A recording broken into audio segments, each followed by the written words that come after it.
race theory, which is not exactly a concept that is specifically defined, is something, however, that's been around for decades and pretty much thought of as a fringe, if not crackpot, certainly fringe theory that very few people actually ascribe to. And then, all of a sudden, it's showing up everywhere in public and even private schools, not only in Wisconsin, but across the United States. And a number of people have been alarmed that this radical ideology is being presented to their kids.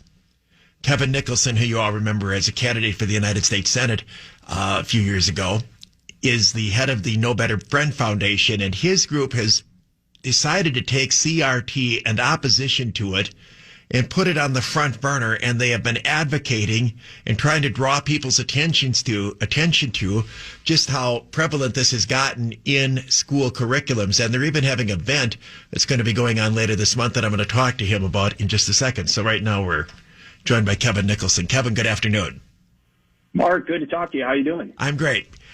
There's a lot of issues out there that you and your organization could have gravitated onto. You've clearly made critical race theory and drawing attention to it in the schools a high priority. Tell me why. Well, and you're right. And we do fight on other issues, too, across the state, including fighting for school choice and education reform, which is actually intrinsically connected to critical race theory. We'll talk about that. Also, too, fighting to give law enforcement platforms throughout the state as well, because we think it's incredibly important to talk about the challenges they're facing and their solutions. But this is core and this is intrinsic to the future of our country. What is critical race theory? Like you said, oftentimes ill-defined. But in essence, and this is my take on it, and I believe this is relatively accurate, I believe it is accurate, that critical race theory is an attempt to replace the typical class conflict that you find in Marxism with racial conflict. And Marxism never took hold in this country the way that Marxists and socialists would have liked, because they can never get people to buy into the class difference that they needed to wage the war between capitalists and the workers. But instead, now what they're trying to do is sub in race for class and do what they can to create eternal conflict.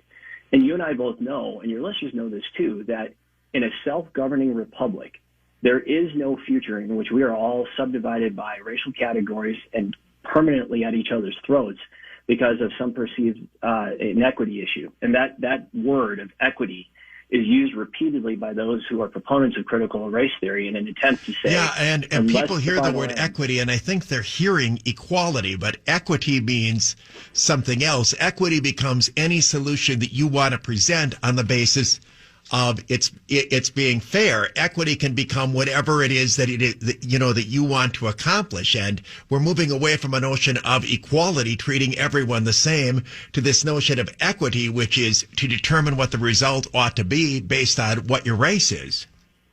That's right, and it's variation of like the Justice Department using disparate impact to try to imply that if certain results are unequal for various individuals in different demographics, therefore there must be a problem that has to be resolved through government intervention. This is the same thing, only writ larger, and in a sense saying that unless by edict of the left, all things are sufficiently equal in outcome, therefore the left, meaning government, must get involved and basically rewrite every aspect of society, from education to economic outcomes to you name it. And the real there's insidious aspects to all parts of this, but one of, I think, the craziest aspects of it is the gaslighting piece of it. And I'm sure you heard when Barack Obama came out a few weeks ago and kind of laughed at the concept of people being upset about critical race theory. And if there ever was a definition of gaslighting, it was Barack Obama going forward and saying that he didn't think people should be upset about critical race theory because he just thinks that, all history should be taught in just, the good, the bad, the ugly. Well, here's the joke of it, right? We believe that as conservatives, we believe that all of history should be taught, the good, the bad, the ugly, the truth, the context. The context is the fact that slavery is not unique to the United States of America. It's been practiced in all societies throughout human history. But that context is so important because it allows students to learn the relative place and then to see the progress of the United States of America. Yeah, it seems to me, and I'm going to get into this, the problem that we're now facing of schools denying they're teaching critical race theory and just calling it something else. But it seems to me that among the components that are always in there is that everything in the United States has to be viewed through the lens of race because we're an inherently racist nation. And my response to that is that we seem to be less racist than almost any other nation that I can think of. And the examples that they use to cite America's racist past and America's racist present are, in fact, existing everywhere. The idea that we invented slavery, or the idea that racial conditions in the United States are worse now than they were before we passed the Civil Rights Act, that somehow they're worse now than when black kids couldn't go to public schools or public universities in the South. They're inventing their own reality, and they're not teaching. To me, the larger question, though, is why we're allowing schools to get into this at all. It's clearly an ideology. Whether you agree with it or not, it's an ideology, and schools shouldn't be teaching ideology. They should be teaching facts and allowing people to develop the ideology of their choice. That's 100% right. And then you just look at what schools are struggling with right now. Of course, Wisconsin has long had one of the greatest gaps in racial achievement between black students and white students in the nation. I would think that would be a lot more important for them to be focusing on mathematical achievement, on vocabulary, and the things that people really need to build the toolkit, which is what you're talking about, so they can apply it to more critical thought as they get more advanced in their educational and their professional attainment. And that's right. That is what should be focused on. No, this is pure ideology, and this is an attempt to separate people, again, by race, pit them against each other. And I'm sure you heard me say in that Senate campaign, the reason I left the Democrat Party all those years ago was because of the inception of what I called identity politics. Well, what I knew then when I was a young person, and what we've seen now grow to what it has become, is the logical conclusion of identity politics is what we're living today. That if you accept the idea that people should be politically broken out and cleaved into little chunks based on their race or their ethnicity or whatever the case is, then eventually this will be the outcome. A society that's completely balkanized and pitted against each other. And schools have no place in furthering that agenda. Yeah, I mean, there's a reason that balkanize has become a verb. I mean, the Balkans are an example of what happens when everybody's in their own little group. Everything fractures and everything falls apart. It's the opposite of equality. Now, a couple of other questions. I'm joined by Kevin Nicholson right now. Clearly, many schools want to teach this. So I don't know that you're going to change the desire of school administrators and individual teachers to present this ideology. It seems to me the only way it's going to be stopped is if you can convince school board members and members of the public to not allow them to do it. But the fact that they want to do this, I don't see how you change their desire to want to be so unprofessional as to present this radical ideology in the classroom. You've got to raise the awareness of school board members and parents that this is going on. Do you agree that this has to be stopped at that level, or do you think that somehow you can reform the minds of the school administrators, curriculum directors, and teachers that want to present this rot? Well, no, I think you're absolutely right. You need to come at it at the school board level and at the legislative level, too. And I know there's legislation afoot right now in the Wisconsin State Legislature proposed by the Republicans. But that's the point of this event this Thursday at 7 at the Ingleside. I encourage your listeners to come out. Yeah, tell people about this. It's at the Ingleside Hotel, which is located on I-94 in Pewaukee. What's the time of the event, and what are you doing? The doors will open at 6:30 at the Ingleside, and the show will start at 7. We're is this at night? At night, correct? At night, that's correct. 6:30 at night, we'll open our doors. 7 p.m., we'll start the program.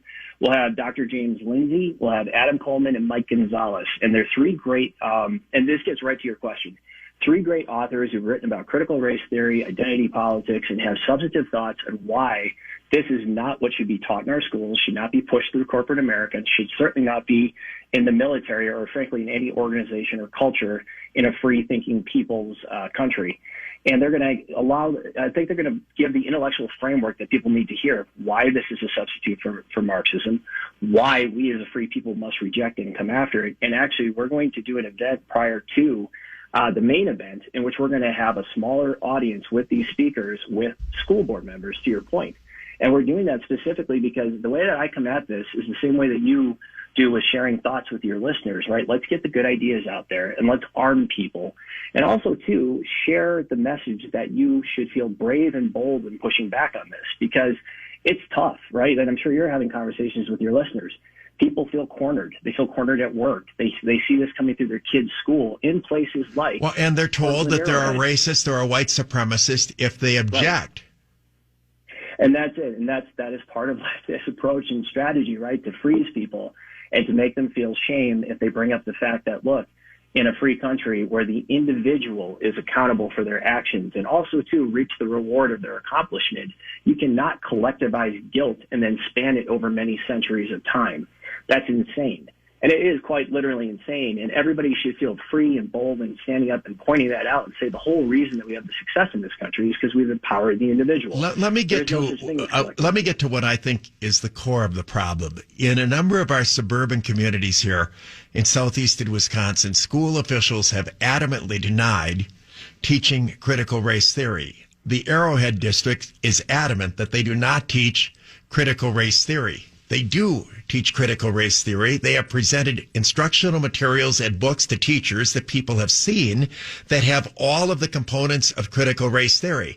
The Germantown School Board is going to be voting tonight on whether or not to ban critical race theory in the schools. But even if they do, I don't trust that it's going to end critical race theory. They have a superintendent out there, Stousland, and a curriculum director that have been caught red-handed presenting all sorts of materials to teachers and subject matter that's been presented to students that are part of critical race theory, because critical race theory is just 3 words.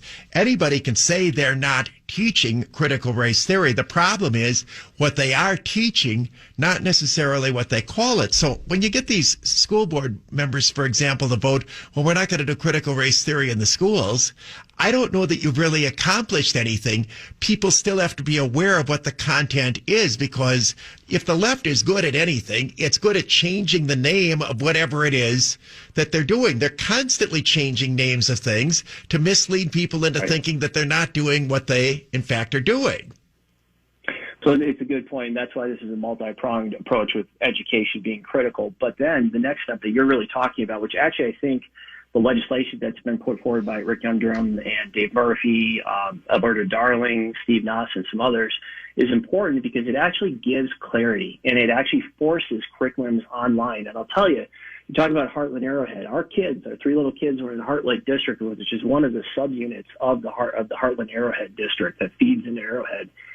And we found this stuff in the curriculum. We've actually moved our kids out of the district for this and other reasons too, of frustrations that we've had. And it's because that they are sliding things like this into the district. And we pointed out some of the problems. I mean, me and my wife, like personally, that's when the superintendent jumped up and said, well, we didn't realize this had worked its way in. Well, it had. And if the superintendent's missing that, that means that plenty of other parents are missing that. And so the whole thing that I think is absolutely critical is transparency, getting these curriculums online so that parents don't have to do what my wife did and actually go into the school, force the district to lay out the material so that she could actually look through it and find out what was actually being taught. Many of the advocates of this kind of content are arguing that minority students of color, have been treated badly, have been bullied, have been ostracized, they're not made to feel comfortable in their schools, which clearly is a problem in many school districts, but it doesn't have anything to do with the solution that it is being presented, which is to teach rotten ideology and present it as factual material. The fact that some students are being bullied or some students are uncomfortable is not related to changing the curriculum or injecting toxic curriculum into the schools. Yet this is the rationale that's offered up, that they're implying that what we're teaching people to do is love one another. Well, that's not what critical race theory or any of this stuff is.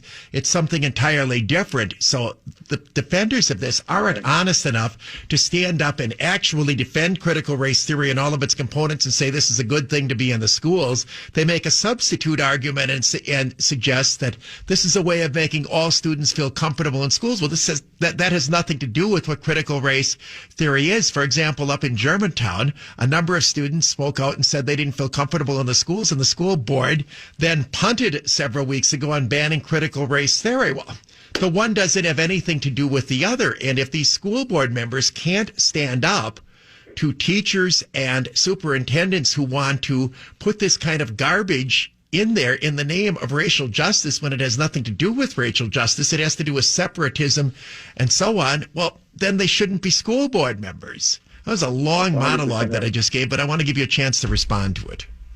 It's completely absolutely right, which again is why on this event we're going to try and keep the focus on educating people, parents and family members and just people in the community, but also to specifically school board members and legislators as well too.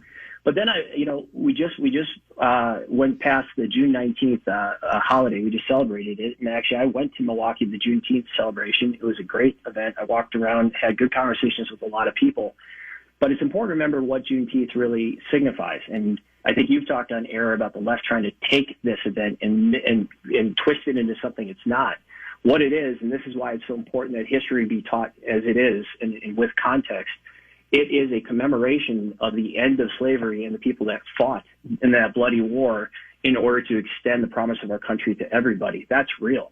And so, yes, kids should learn about Juneteenth, and they should learn, because as part of that process, they're going to learn that, yes, in the 1860s, Americans of different backgrounds and ethnicities stood up to put down a rebellion in order to actually realize this country's promise for everybody. That's an important thing for kids to learn. And here's an ancillary benefit to that. It brings us together as a people. It reminds us of what we've been through in the past and what we can conquer in the future going forward. That is what's critical. That's how history should be taught. We are not making the case that schools should be censoring bad things. And to your point, nobody should be left in a school feeling like they don't have a path forward. My concern is that schools are failing kids, Black and Hispanic kids, at incredible rates because they're not teaching fundamentals. So they should be teaching history. They should be teaching mathematics. They should be teaching fact. And then allowing. If there's any entity in our society that should not be lecturing the rest of us on achieving equal and equitable results, it would be the schools, given the remarkably grotesque achievement gap. I mean, to me, it's just comical that the Milwaukee public school system essentially went on strike and abandoned children using COVID as an excuse, the largest district in the state in terms of students of color, and just abandoned them. And, other districts that are out there in the suburbs that did a better job of staying in school, but some of their students who were less well served were their minority students. None of this has to do with critical race theory or equity. If they would concentrate on education rather than ideology, they do a lot more to help out all students, including students of color.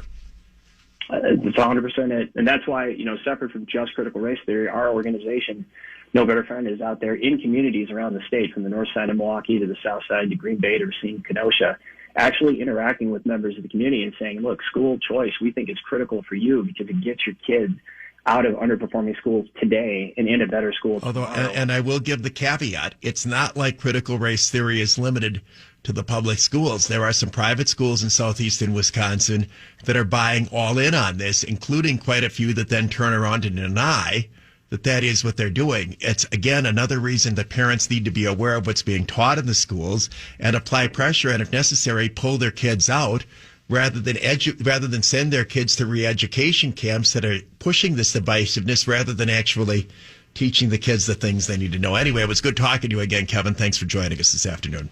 Likewise, Mark. Look forward to speaking soon. Sure thing. That's Kevin Nicholson. He's the head of the No Better Friend Foundation. They're putting on a major event dealing with the problem of critical race theory. It starts at 7 o'clock. They have a reception at 6:30 at the Ingleside Hotel, which is located in Pewaukee. Some more thoughts on this.